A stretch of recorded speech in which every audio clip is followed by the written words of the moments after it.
Okay, so we have a bump in the road causes the car to lose contact with the road. All right, if it loses contact with the road, then it's not pushing on the road, and the road isn't pushing back. So what's that car's apparent weight? 0. Okay, so that's what we have to realize. We're going over the top of a vertical circle, but we've lost contact with it, which means the only force acting is in, and it's gravity. Okay? So when we do this Fc equals forces in minus forces out, we get that Fc equals Fg, because there aren't any forces out. Okay? So then we have mv squared over r equals m times g, right? We're looking for how fast the car is traveling, so we multiply both sides by r, m cancels, square root of g, like it is like 30% of the time, okay? And so we got v equals the square root of 9.81 times 50 meters. Okay.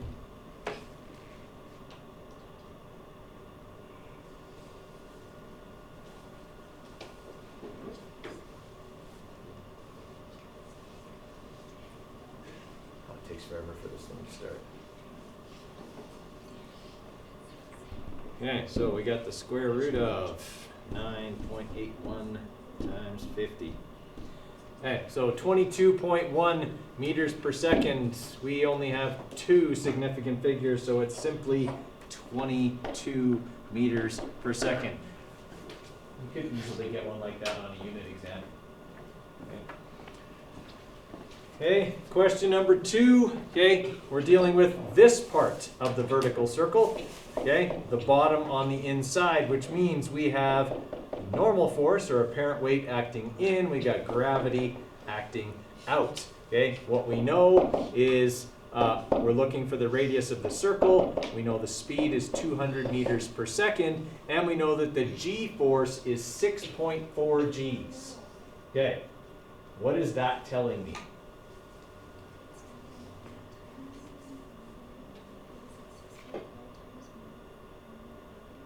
Yes, essentially, my apparent weight is 6.4 times normal. Okay, so what we're left with when we're doing this, Fc equals forces in, normal force, minus forces out, gravity, we've got 6.4 mg minus mg. Okay, and then on this side, we've got mv squared over r.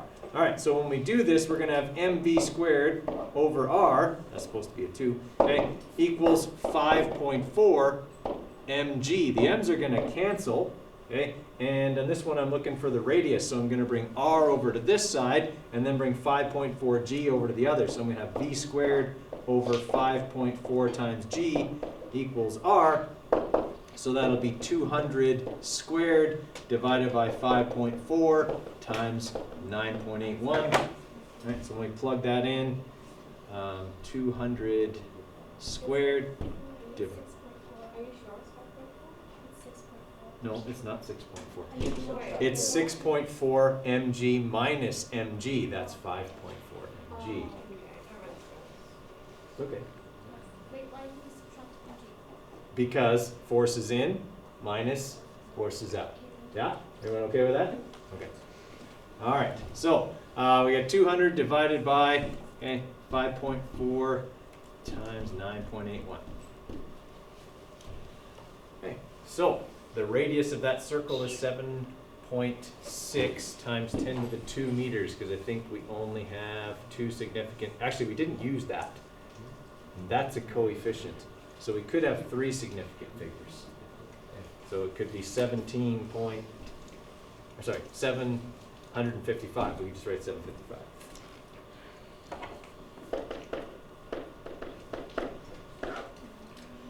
All right. Everybody okay with those two? All right. So we're going to kind of pick up where we left off. We've done all this stuff to do with gravitation yesterday. Okay, and I want to keep going with that today, except now we're going to look at this from the standpoint of satellite motion. Okay, what happens, or the mechanics of one object orbiting another. So the big thing we have to understand is that a satellite is actually undergoing uniform circular motion. Okay? Not like a vertical circle. The speed of a satellite is not changing in its orbit. The speed of a satellite is constant in its orbit. Okay? Getting something into orbit was a big technological accomplishment. Okay? Why was it, like back in the 50s, such a big deal to get something into orbit? What was the challenge? Correct me if I'm wrong, but I think it's because they didn't actually have computers. They had people call computers and they didn't have conditions. And so it was quite hard to like measure things of the area that they needed to be in. Part of the problem, for sure. Part of the problem was, you know, having to rely on a lot of human calculation. They did have mainframe computers, but they were huge. Okay, they would have had entire buildings the size of this school filled up with vacuum tubes and things like that, which were the processors of early computers, and they would have had less computing power than your smartwatch. Okay, one of the things that Neil Armstrong always talked about was how amazed he is by the amount of technology the amount that technology has improved. All of mission control that got the Apollo missions to the moon had less computing power than your phone. And they got a man to the moon that way, which says people were a big part of that. Okay? So yeah, a bit of the math, but people understood the math of how to get something into orbit. Then it was a matter of the technology to get it there. Okay? And again, I don't mean computers to get it there. I mean to get something into orbit, it's got to go really fast. We didn't have the technology to make things go really, really fast. Okay? So at this point, getting something to orbit the Earth is still essentially theoretical when we're first back in the 50s trying to get it to happen. Okay? Now during the 50s, the space race was just starting. Okay? People were building rockets. They were launching them. They were blowing up. Okay? Or they were not powerful enough, and all kinds of crashes and explosions and all kinds of stuff happened. Okay? But the challenge was you needed to make something go really fast, because Newton, back when he was alive, came up with the idea of satellite motion, how to get something to orbit the Earth. And he came up with a thought experiment, which basically meant he was at the point where there wasn't the technology available or developed for him to perform the experiments he wanted to perform, so he just did them in his head. And people were like, well, you're Newton, so all right, cool. You did this experiment in your head. You're Newton, so it sounds reasonable. Okay? So his thought experiment went like this. In order to get something to orbit the Earth, it had to go really fast. So if he took a cannon to the top of a really, really tall mountain, in this case it would have to be the tallest mountain, okay? But if he did that, and he launched the cannonball fast enough, it would orbit the Earth. It would come all the way back around. At which point you'd probably not want to be on the mountain anymore. Okay? I'm just putting that out there because it'd be kind of dangerous. Here's the problem. That cannonball would have to travel far enough in its first second of flight that the distance it fell was equal to the distance the very round Earth curved away from it. By the way, the Earth's round. None of this works if you believe in the flat Earth. That's crazy. Okay? All right. So he devised that in order for this to happen, okay, the distance that the object would drop would be 4.9 meters. Okay? In that first second of flight, it would drop 4.9 meters. In order for the Earth to curve away 4.9 meters, you have to travel 8 kilometers. Okay? So it's kind of like looking over the horizon, right? So if you're looking away at the horizon, okay, the horizon kind of falls away, right? Well, if you travel 8 kilometers, okay, the horizon will have dropped away 4.9 meters. So if I can get something to travel 8 kilometers, the distance it falls will be equal to the distance the Earth curved away from it, and as a result, it won't get any closer to the ground. In other words, it can always be falling, but never strike the Earth. Okay? That's how you get something in orbit. That idea has been around since Newton's time. Okay? To make something orbit the Earth, you just have to get it going fast enough that the distance gravity will pull it back to the Earth is equal to the distance the Earth curves away, and then it just goes in a circle. And it's always falling.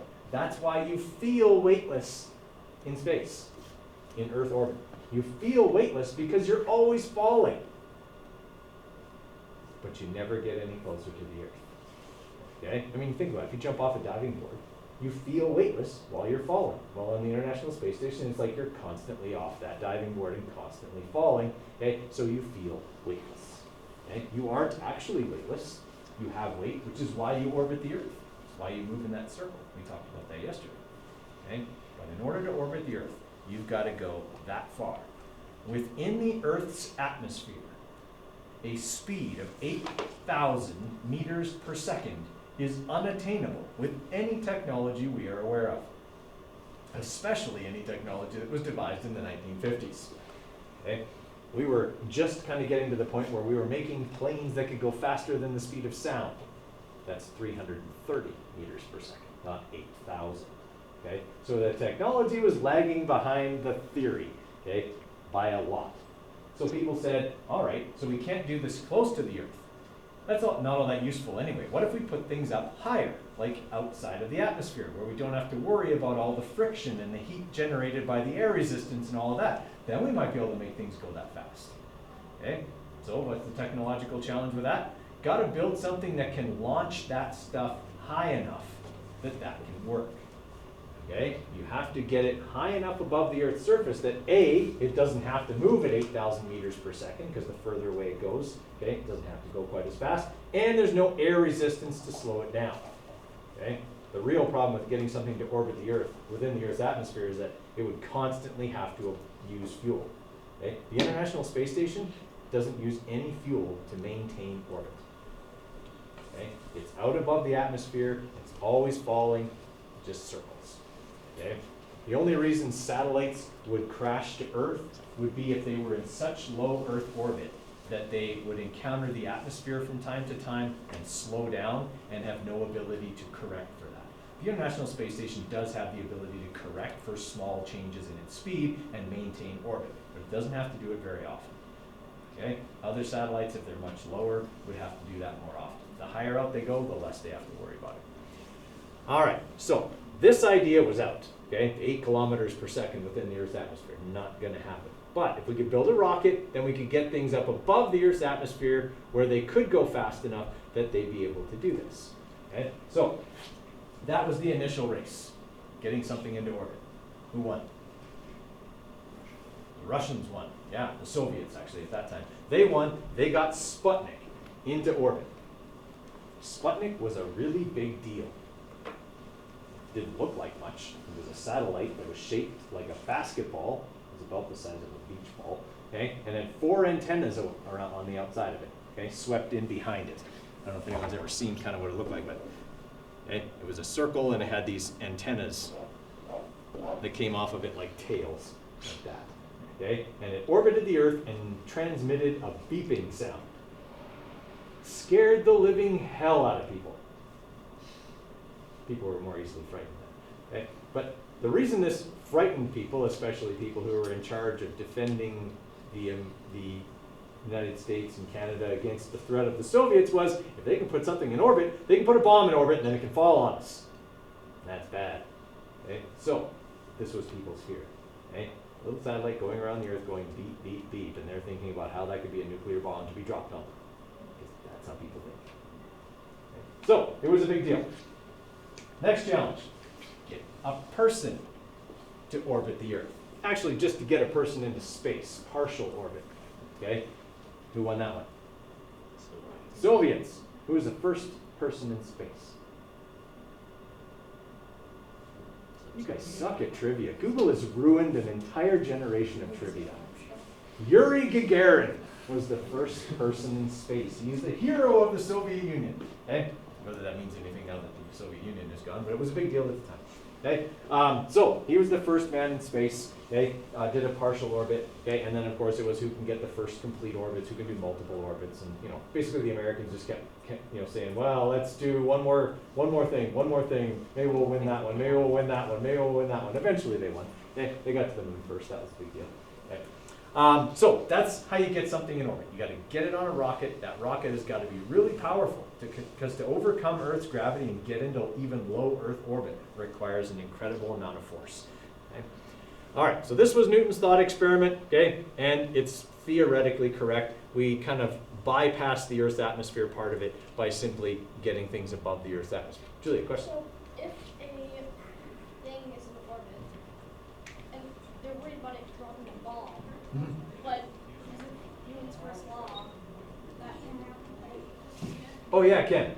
Okay, the way that all intercontinental ballistic missiles work, okay, so like nuclear weapons fired from other places, okay, is that they are not missiles that travel through the Earth's atmosphere directly to their target. They fly into low Earth orbit, do a partial orbit, and then because they're no longer powered, simply they didn't have enough power to like truly orbit, just do a partial orbit and fall back. And that can all be calculated, and they can be quite accurate, okay, on their fall. All right. So, surface of the Earth, like we say, is curved. So this was kind of what the idea is like. You got somebody on top of a really tall structure or mountain. Okay, if in this case they're hitting an apple with a bat. I don't know how that works because usually when you hit an apple with a bat, it just breaks. But I think it's supposed to be because it's Newton's apple and Newton's idea. I don't know. It's the only diagram I can find. Okay, so if I hit this first ball and it doesn't go fast enough, okay, it just falls back to the Earth in a projectile arc. Okay, same thing with this one. I hit it a little faster, but it's not going fast enough. Projectile arc re-encounters the Earth. Okay, same with this one. I'm getting closer, okay, but it still encounters the Earth again in a projectile arc. If I hit it fast enough, that projectile arc never re-encounters the Earth, and instead of becoming an arc, becomes an orbit, okay, a complete circle, right? So like we said, anything that's in orbit is always falling. So the moon's always falling towards the Earth. The Earth is always falling towards the sun, okay? But because they move fast enough, they never get closer, okay? They maintain a stable orbit. Right? And obviously there's a lot of other dynamics that come into play, okay? But in general, what we're looking at in this situation is, okay, that the centripetal force keeping this thing moving in a circle is being provided by the force of gravity. Okay? And we did this yesterday when we calculated the speed of the moon. We said mv squared over r equals big G times m1 times m2 over r squared. Okay. So the force of gravity, the gravitational attraction between the satellite and the body being orbited, or the central body, okay, is providing the centripetal force. Okay? And this mass here is always the mass of the satellite or central body.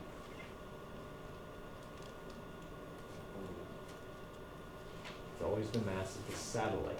This is the one that's moving in the circle after all, right? Okay? When we set up this formula, mv squared over r, it's the mass moving in a circle that's in that formula. So the mass of the satellite is the one that's on both sides, and that means that anytime I do a manipulation, the mass of the satellite will cancel.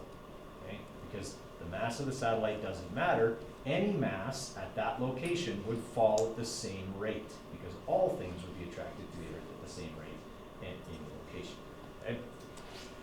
All right. Okay, so a satellite in orbit that is always the same height above the Earth moves with uniform circular motion. Okay, its centripetal acceleration is v squared over r. We know that. Okay, and then obviously we can put that into mv squared over r and say that okay, gravity equals centripetal force. Okay, this is what we're doing right here. All right, so we could solve for speed like we did yesterday with that manipulation. All right, now there's different kinds of orbits. Okay. There's low Earth orbit, like the International Space Station is in. Okay? In low Earth orbit, you orbit the Earth faster than the Earth rotates. So on the International Space Station, their period of orbit is about 90 minutes. So they go around the Earth once every 90 minutes. That means they get about 18 sunrises and sunsets every day. Okay? So they have to move pretty fast. Now, is that the kind of orbit I would want to use if I was trying to transmit, let's say, television signals? not be. Okay? And here's why. If I'm in low Earth orbit, I'm going around the Earth faster than the Earth is spinning. So that means that I'm going to pass over this part of the Earth and go over the horizon.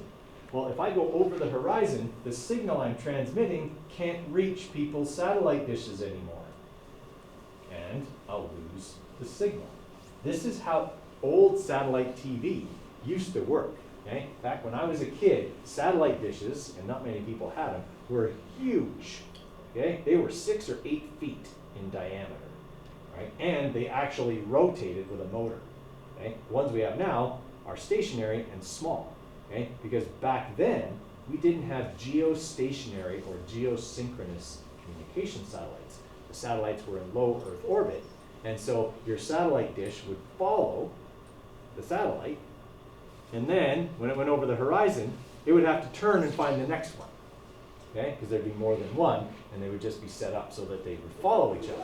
So what would happen would be, you'd be watching, Game 7, Stanley Cup final, overtime. Satellite goes over the horizon, just as somebody's shooting toward the net. Satellite dish rotates over, reacquires the signal, and about 30 seconds to a minute later, the signal comes back, and everybody's celebrating. We missed it all. Okay?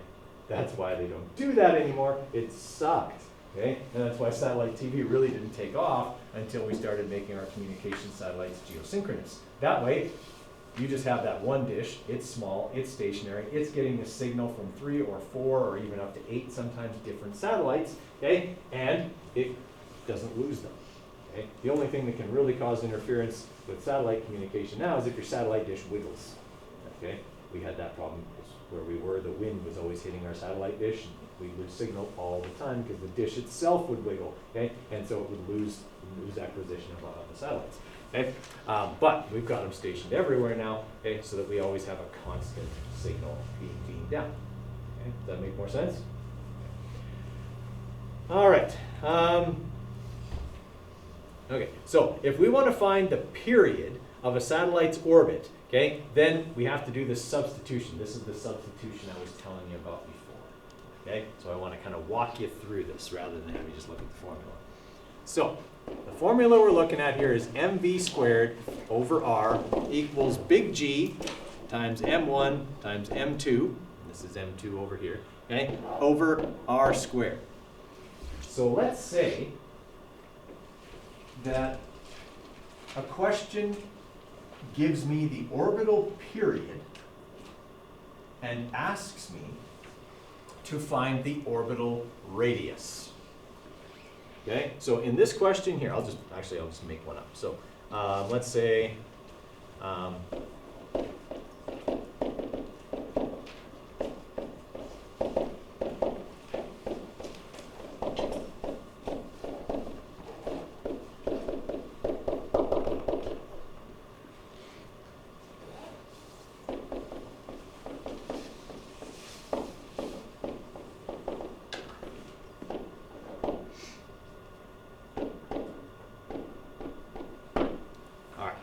so the question would look just like this. What is the orbital radius of a satellite that has a period of 10 hours? Now we're going to assume, obviously, that this satellite is orbiting what planet?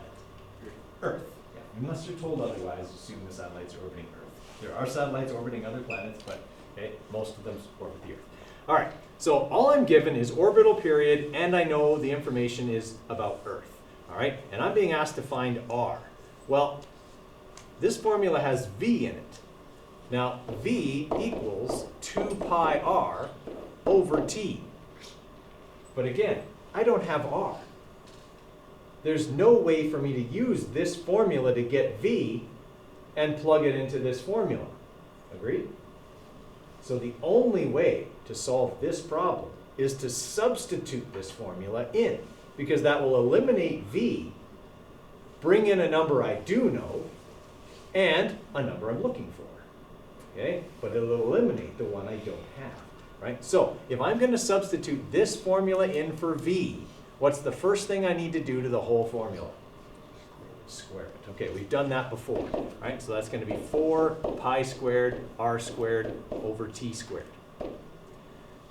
Okay, so if I substitute that in for v, okay, that's going to look like this. Mass 2 times 4 pi squared times r squared over t squared. Okay, so all I've done is just push that formula in place of v, okay, or substituted it in. Right? Was any part of that really mathematically difficult? No, I squared the whole formula and then I just took v out and stuck it in there. Okay, that's all I had to do. Now, there's one thing I need to be aware of. I've got an r squared on the top and an r on the bottom. What happens? They're going to cancel. Okay, so I'm not going to have this r on the bottom, and I'm not going to have the squared on the top. All right, there's my new formula. Now I can solve for the orbital radius. Okay, so I want to get r by itself. I've got an r over here and an r here. I'm going to bring them both over on the left so that they're on the top. Everybody okay with that? Okay, so what's r squared times r? R cubed. Okay. So now I've moved r squared. Okay, now I need to move everything else over to that side. Okay, so I'm going to multiply both sides by t squared. Okay, I'm going to divide both sides by mass 2. That means mass 2 will cancel. Okay, and I'm then also going to divide by 4 pi squared. All right, so r cubed will equal that. I don't want to solve for r cubed. I want to solve for r, just normal r, which means I'll have to do what with this? Cube root it. Okay, so for this question then, that formula will look like this. R equals the cube root of 6.67 times 10 to the minus 11, that's big G, times the mass of the Earth, because that's what's being orbited, 5.98 times 10 to the 24, times t squared. Do I want that in hours or seconds? Seconds. Okay? I'm putting two forces equal to each other, and forces are measured in newtons, which are kilogram meters per second squared. Okay? Not kilogram meters per hour squared, so I have to make sure I have it in seconds. Okay? So that will be 36,000 seconds, and that has to be squared. Okay? So there's 3,600 seconds in an hour times 10 hours. Sorry, I did that in my head. I should have explained that. Okay? Everybody okay with that? All right. Then I'm going to divide that by 4 pi squared. All right. So on my calculator, that is going to be a bit messy. Okay? So I'm going to hit the math button and get the cube root by pressing 4. Okay, so now I've got my cube root there, and I'm going to need lots of brackets. 3 sets. Okay, 6.67 e negative 11 times 5.98 e 24, 36,000 squared. Okay, so now I've enclosed the top. Okay, now I want to divide by the bottom, which is also in its own set of brackets. Okay, so that's going to be 4 pi squared bracket. All right, so now I've closed up the bottom and closed up the entire thing. So I've got 3 sets of brackets on both sides now. Okay, so it's telling me that my orbital radius is 2.36 times 10 to the 7 meters. Okay.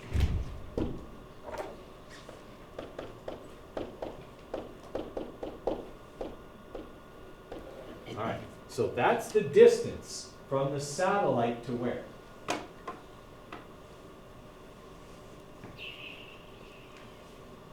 What's the satellite orbiting?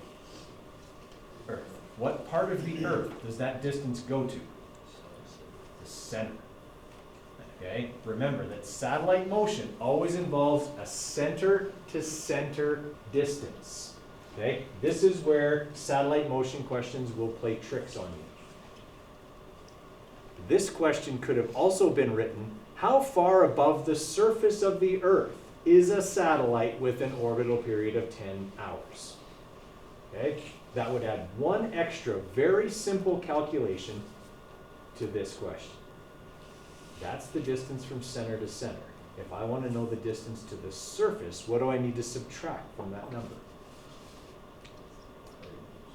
The radius of the Earth, exactly.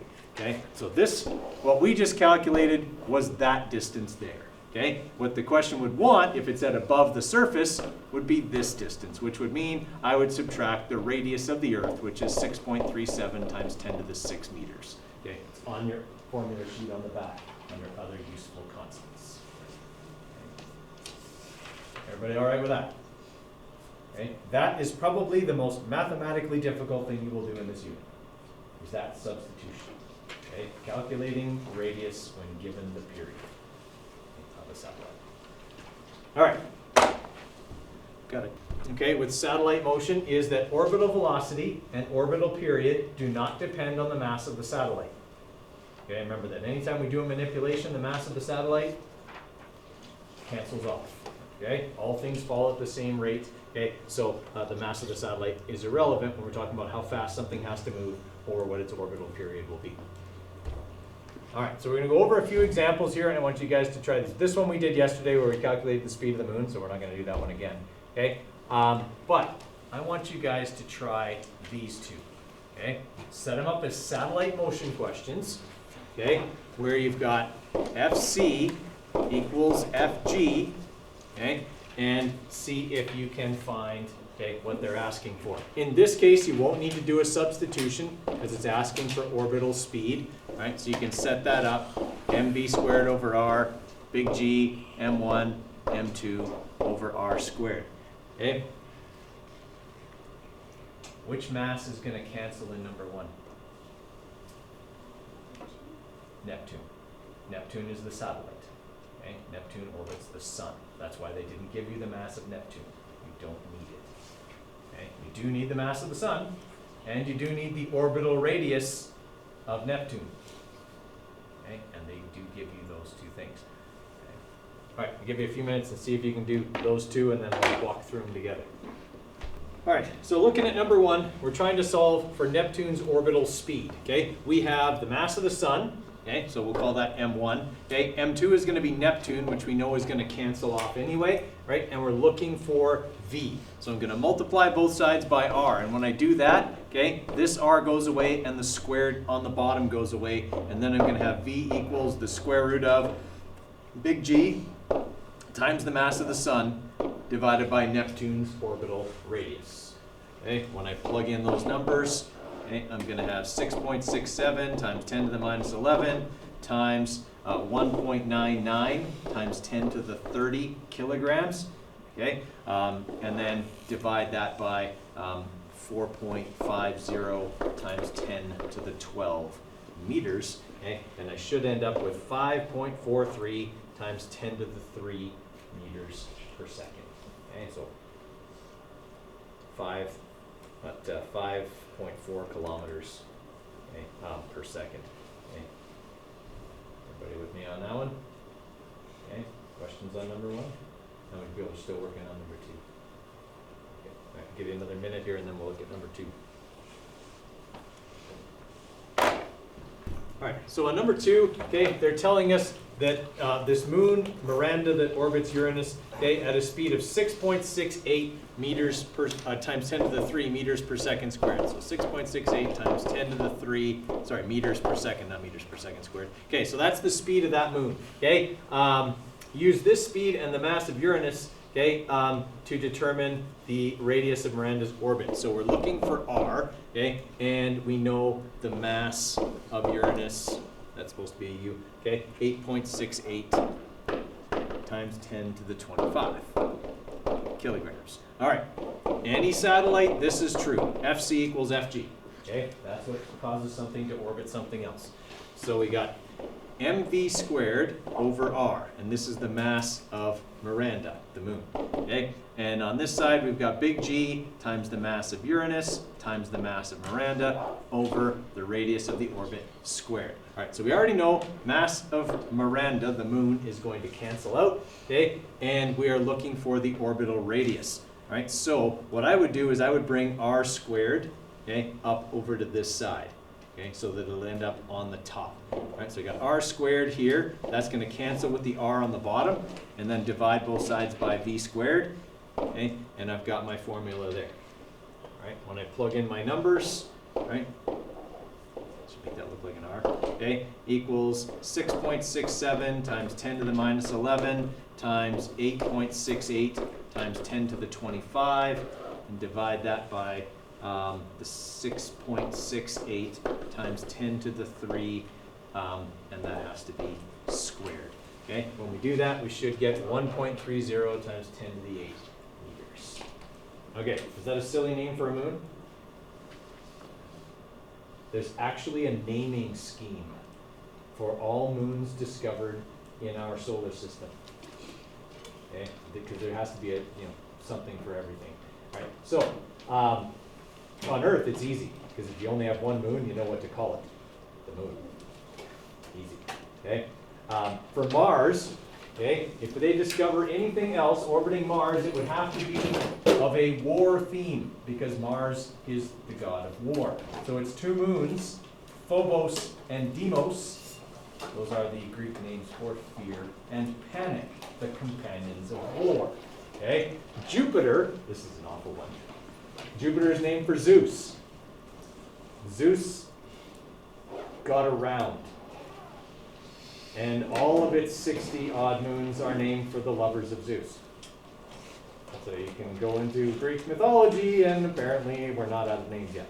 So, yeah, that's the one for Jupiter. Okay, for Saturn, okay, they all have to do with the Titans.